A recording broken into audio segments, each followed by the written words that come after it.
Well, the message has already been given this morning. I guess I can go ahead and leave, huh? Gosh, it's great to see all of you. And it's a very strange April day, isn't it? Found myself going, really, April? How's that possible? Well, I heard the other day that as Adam and Eve's children got older, they began to question why it was that they weren't living in the Garden of Eden anymore. And finally, Adam just had to get real. And he said, "Your mother ate us out of house and home."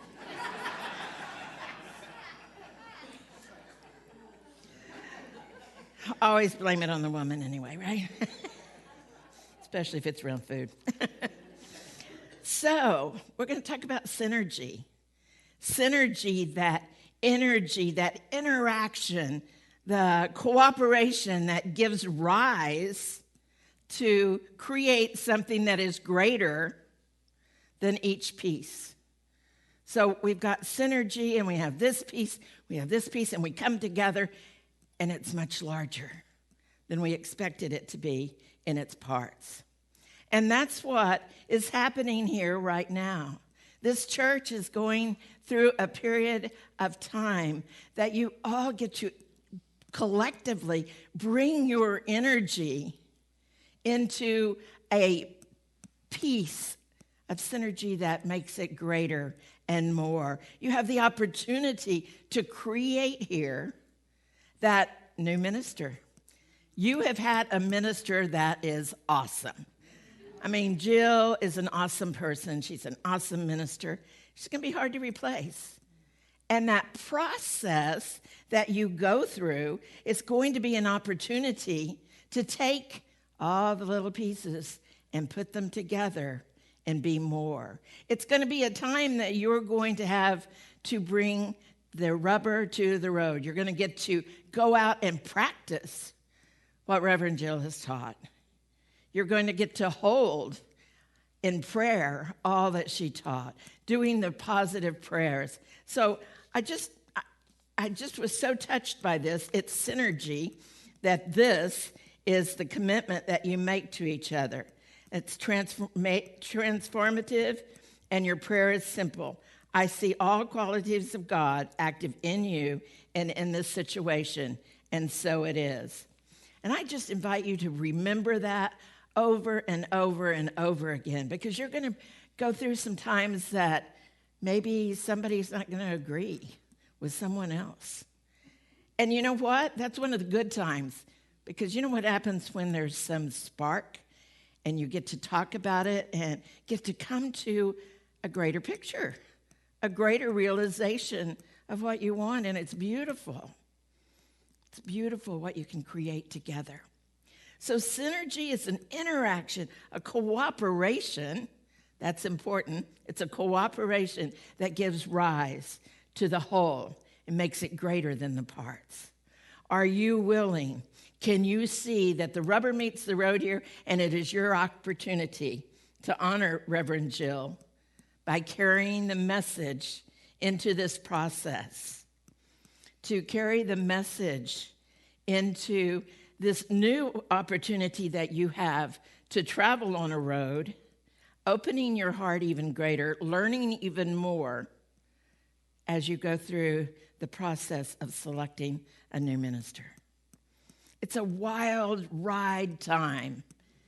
It's a wild ride time, but it is so fun and interesting if you allow yourself to ride it. You know, just go with it. And don't become impatient. Don't become impatient. Don't think you have to have somebody by this date. Don't begin to experience scarcity and say, oh, we've got to take this one because we haven't had anybody else. Just relax, breathe, and pray. And just keep praying. The thing that I know about you, because I have been around here a bit, I am good friends with Jill, is that you are a spiritually mature community. And this is good news. You're spiritually mature. And what that means is that you actively honor all beings, and you recognize the interconnection, your diversity, and your uniqueness. You recognize that you're all created in the image and likeness of God, and that you are sacred in your own right. So I want you to remember that. All of this is true. And as you come together, if there's somebody that kind of wears on you a little bit, just look at them as a fingernail file. Because you've got to have that fingernail file, right, when you have a hangnail. And you want that fingernail file to kind of smooth it over. And be grateful for that person that's rubbing up and down on you. Woo!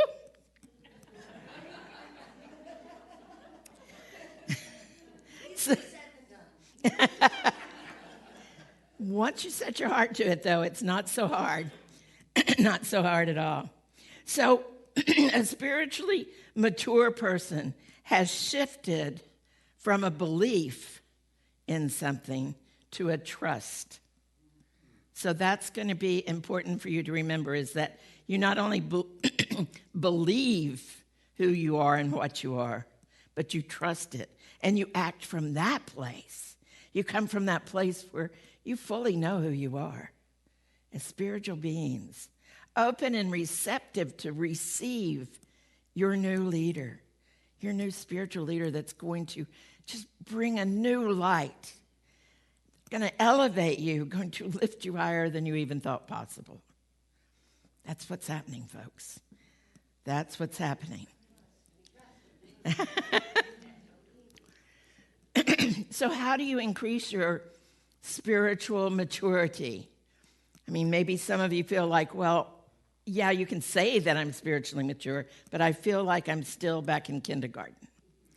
So the way we do that is we listen for that inner direction. We listen for God's words. We listen for God to direct us. And you know, you each one have God within you, just as this room is filled with the energy of God. And do you feel the energy here? Yes. So that's an important piece. That energy that we feel here, we want to keep this or something more, right? Yes. We want to love as much as we love today or more, right? Yeah.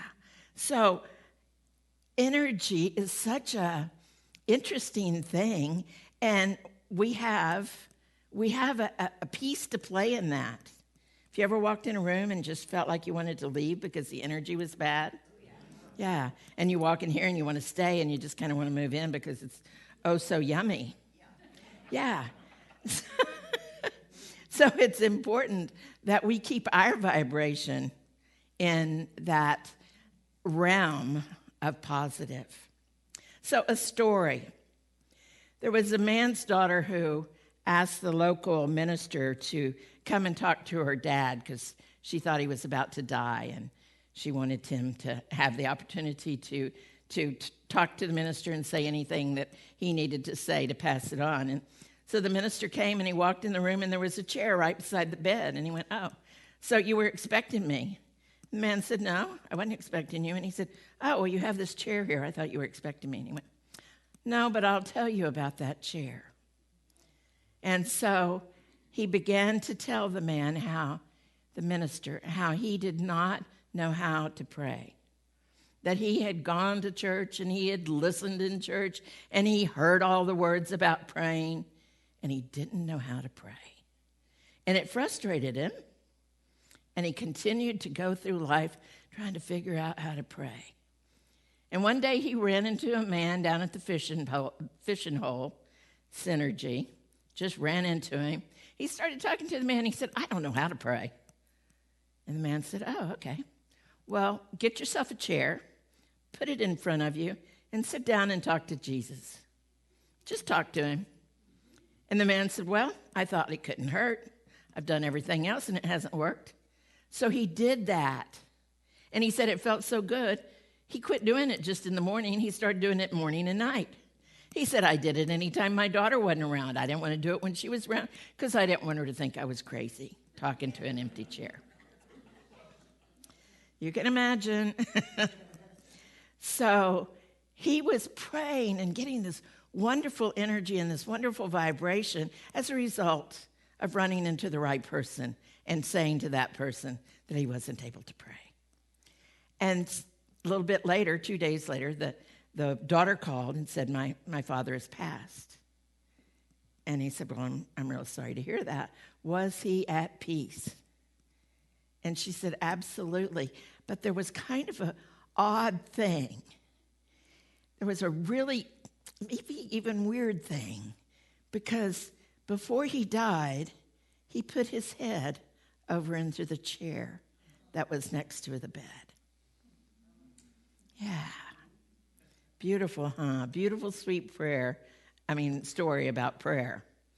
So we have these different ways to pray, and we have these different stories about prayer. And let me tell you, there is no wrong way to pray. If anybody ever tells you that's wrong, we, especially in Unity, we say, oh, don't do beseeching prayers. Well, there's just some times that you get there. You don't mean to, but all of a sudden you find yourself, oh, God, please. And it's not a time to beat yourself up. I just want you to know, because obviously you're feeling some desperation. In Unity, we teach about scientific prayer, and we teach about positive prayer, and we teach about affirming prayer, and we have found that it's amazing and that it works. We found that it works. And so we want to use that. We want to remember to say thank you every time, but I don't want you to think that you can do it wrong. Just be known. So, according to Phil Moore, prayer is a conscious awareness of a connection. It's usually open-ended. It allows the highest possibility. We align ourselves with the universal principles. We hold the high watch for others, and we're heartfelt and sincere in our gratitude. So that's what we're about when we're praying, ideally. When we are about doing practical, positive prayer. And when we're praising for others, we usually have the opportunity to do that, right? It's when we're praying for ourselves we get into that beseeching, oh, please. That's my experience anyway. I don't know, maybe it's different for you. So we're holding for others, and we can find that place and space to be grateful and thankful and look at things in a positive way rather than a negative way. If somebody is sick, the last thing you want to do is go, oh, poor them.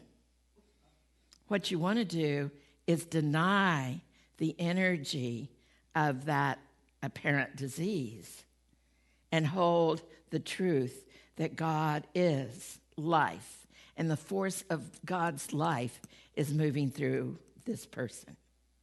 It's not denying that they have, say, a disease, but it is not giving it energy. So we're back to that place of energy. Where do you want to put your energy? Do you want to put your energy in the negative, or do you want to put your energy in the positive?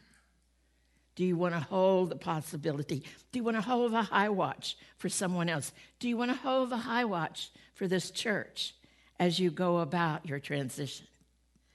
Do you want to give thanks for every person that comes in here to do work, every person who comes to speak, whether you like them or not?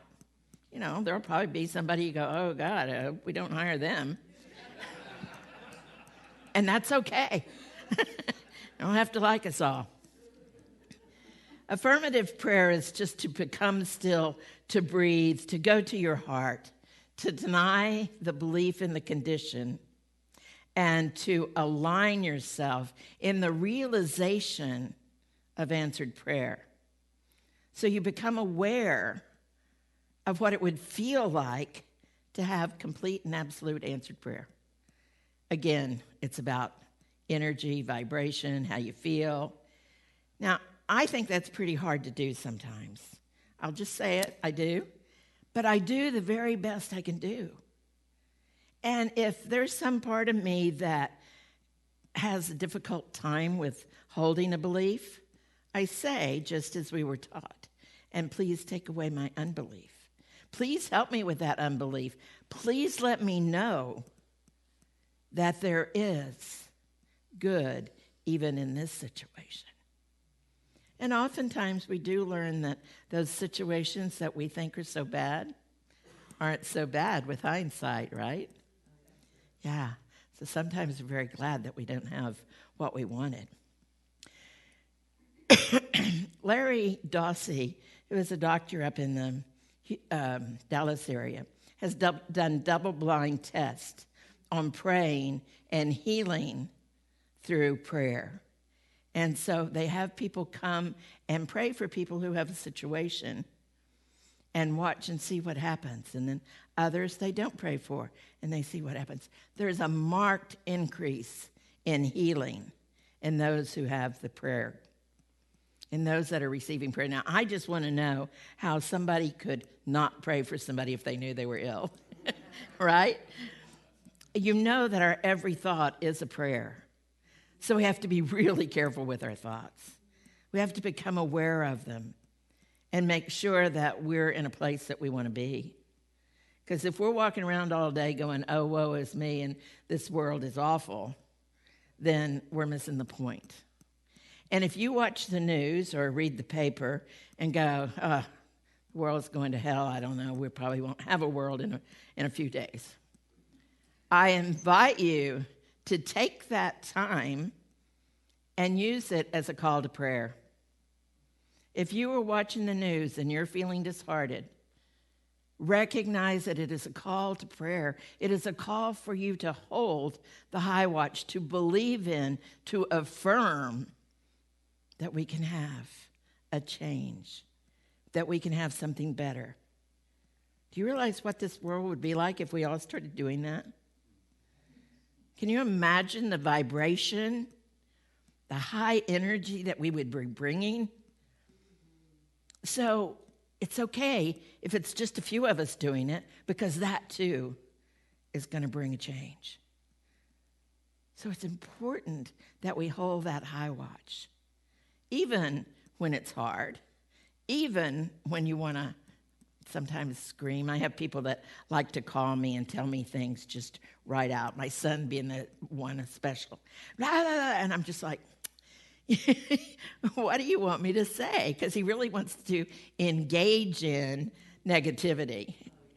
And I just don't want to play. It's like, I keep telling him, I'm too old to go down that drama road anymore with you.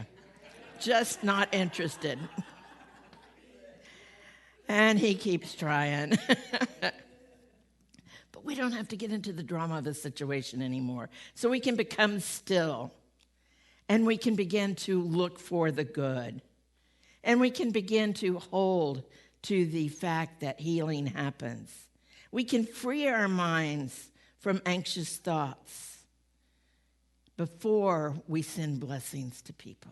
We can free our minds of anxiety, and we can begin to forgive in those areas that we need to forgive. It's an important piece in this prayer work. It's an important piece in life to forgive. And what I know about forgiveness is sometimes we have to do it a lot. Jesus said 70 times 7. What that means is do it until it's done. Just do it until it's done. If you can talk about the situation and it be flat, great. It's done. However, 3 years down the road, it might come up again. And that's okay. You just pray again. You pray again because as you do that, you're bringing energy of healing to yourself and to the other person. It's about the synergy. It's about making a change in the world. It's about making a difference. And that's what you're about. You're about making a difference. Charles Fillmore talked about all the different ways that we could pray, and he had a number of ways that he thought we should do that work. And he said that we should first recognize Father, Creator, that we should acknowledge our oneness with God, that we should pray within that secret place of the Most High. That we should go within and close the door and pray in the silence. Now, why do you think that is? It's that place where we let go of distraction, let go of judgment, to be one with that spirit of love, the spirit that feeds us love. You know, that's what Jesus taught, is to love. And sometimes we say that's hard, but in truth, love is such a calming energy that's easy to access when we set our mind to it. Love is easy to access when we say that's what we want and we allow ourselves the opportunity to do it. Greg Braden says that feeling the miracle has already happened in our prayers lets us know that the prayer has been answered and that we are then to pray prayers of gratitude. Now, he's traveled the world and worked with many indigenous people, and I found this fascinating, and yet, of course. So he asked the people, "Where are you? Where are you?" And he said, without fail, the indigenous people put their hands on their heart, and they say, "I am here. I am here." We get a little distracted, and we think it's out here and all the wonderful material things we have, right? I am here. I used to try to figure out where I wanted to live, and every time I went to a city, I'd go, "Is this it? Is this it? Is this it?" And one time I was doing some writing with my non-dominant hand and asked if this was the place I was to live. And what came out of my non-dominant hand was I was to live in my heart every day. I was like, oh, you mean it's not about a physical place? I don't have to go to the magic place? I don't have to find that? No, I just need to live in my heart all the time. So in praying for others and working with this synergy, we get to remember that God's in charge. So we pray, we put our intention out there, we give thanks, and we let go. And we let go of the results. So you may get an idea of what it's to look like here as you go about your search for a new minister. You may decide exactly how it should be, and somebody comes along with a different idea, and you may have to let go of your plan. You may have to let go of the results of how it's done, and that's okay. That's okay. So what do you pray for? Who do you pray for? How do you pray? Well, in Luke, Jesus prayed, and he prayed a lot. He prayed for other people. He prayed for healing. He prayed for the opportunity to be relieved of his suffering. He prayed everywhere he went, and he prayed.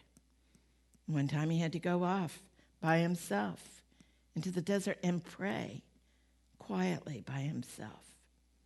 We pray, and we pray for strength if we need strength, and we pray for love if we need love, and we pray for understanding if we need understanding.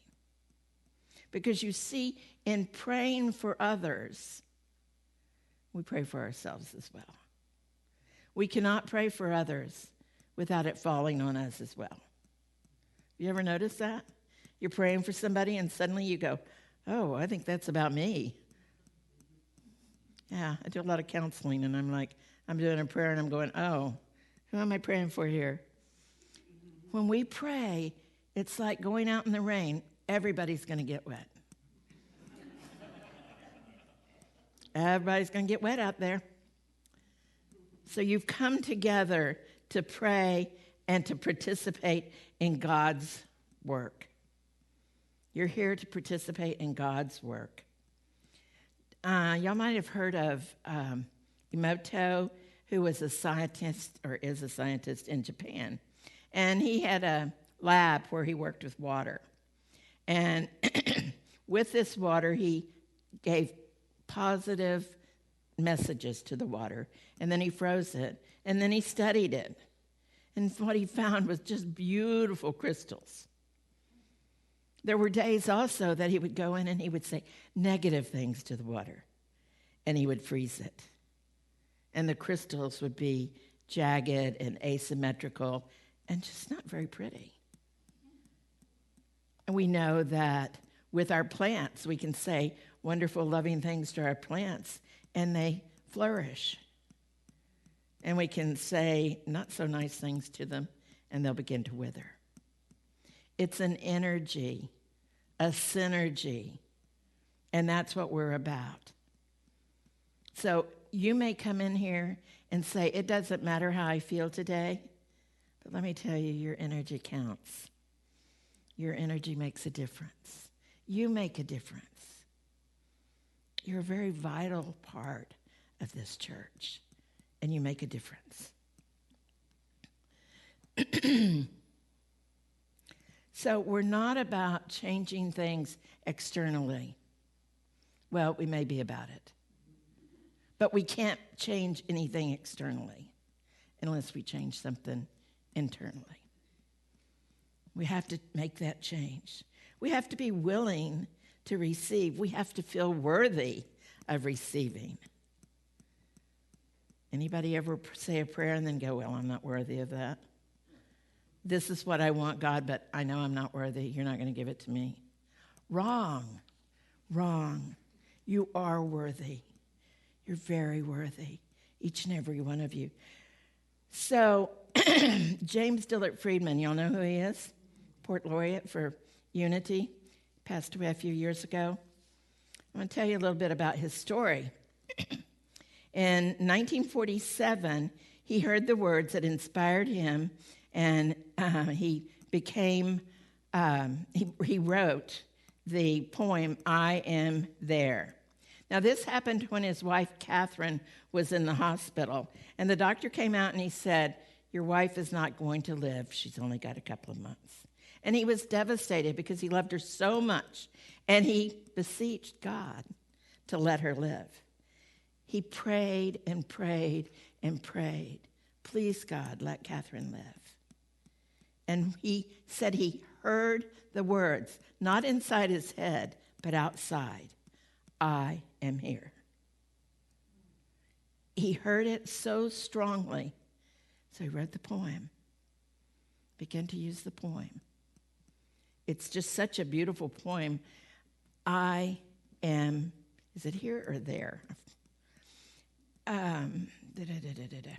Anyway, he wrote this poem knowing that his wife was in the process of her transition.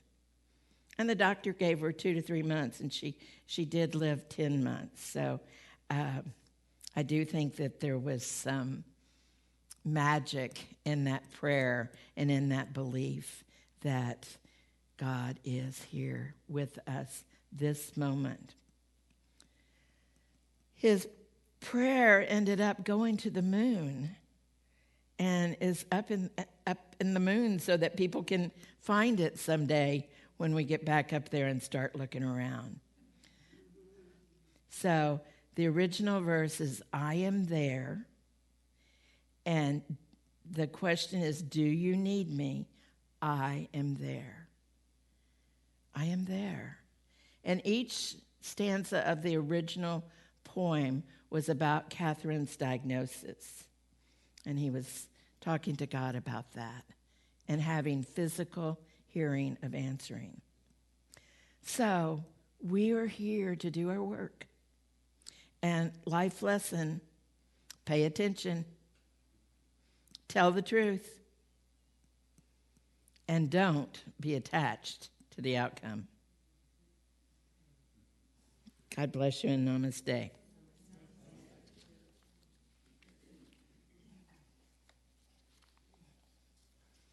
And now we will continue on with our meditation. Our meditation today is from Earth Day, and it's Mark Nepo. I know all of you know him and love him. I know he's one of Jill's favorites.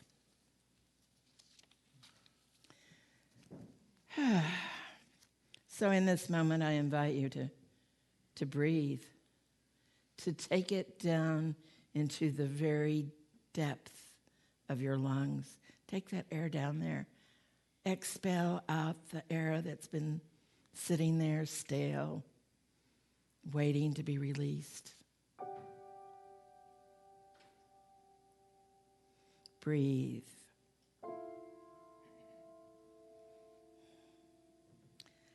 O endless creator, force of life, seat of the unconscious, Dharma, Atman, Ray, dear center of our love, Christ-light, Yahweh, Allah, Maya, Mother of the universe. Let us, when swimming with the stream, become the stream. Let us, when moving with the music, become the music. Let us, when rocking the wounded, become the suffering.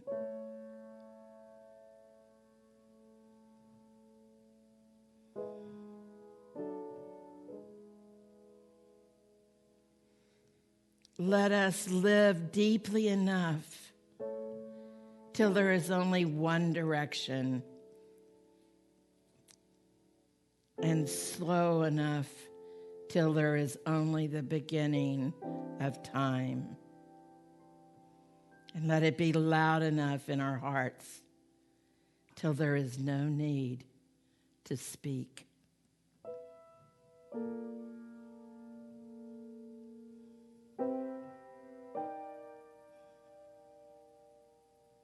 Let us live for the grace beneath all we want.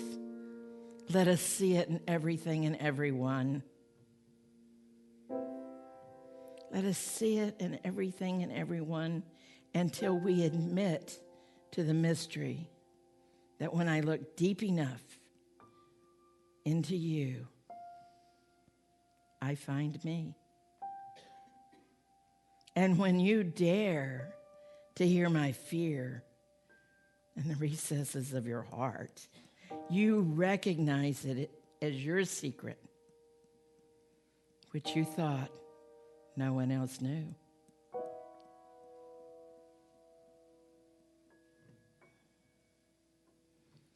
Oh, let us embrace that unexpected moment of unity as the atom of God.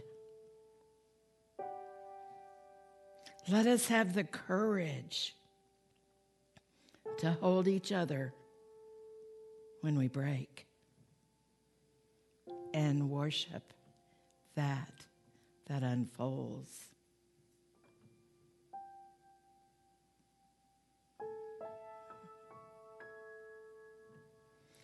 Oh, nameless spirit that is not done with us, let us love without a net, beyond the fear of death, until the spark of peace we guard so well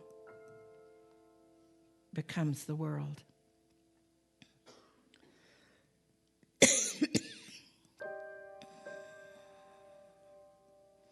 Until the spark of peace we guard so well becomes the world.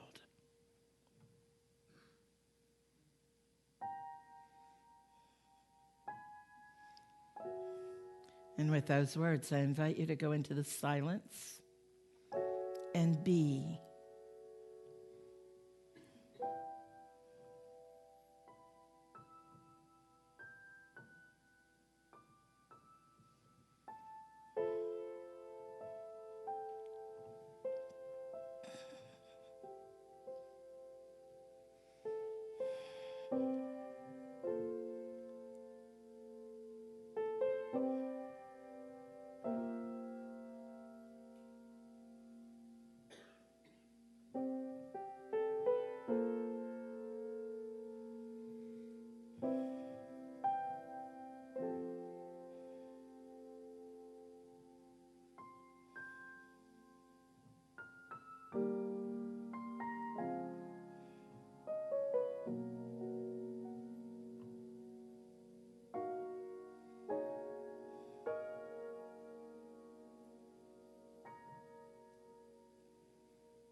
In the beingness of the world, in the beingness of earth, we rest. In the beingness, we see the truth that sets us free.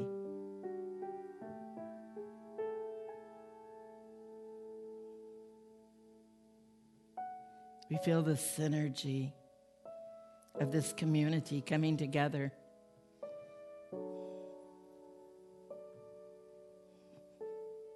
Bringing all their precious pieces together to create a beautiful whole.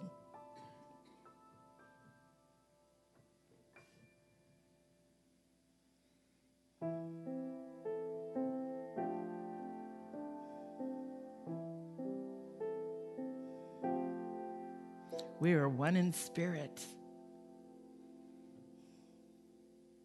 We are filled with health and wholeness. We remember the truth, and we're made in the image and likeness of God.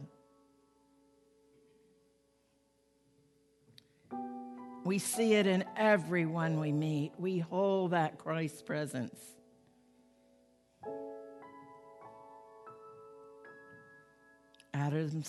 Outer circumstances may lead us to feel differently, but we know the truth.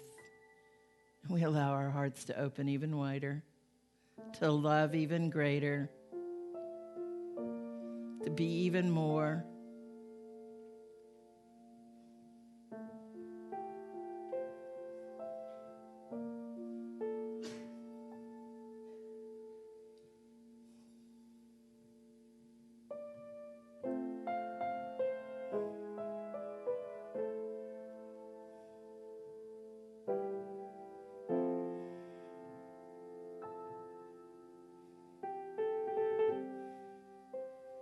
Filled with harmony, filled with peace, filled with joy and love. We allow ourselves to return this time, this place, aware of those that are in the room. Just let yourself gently come back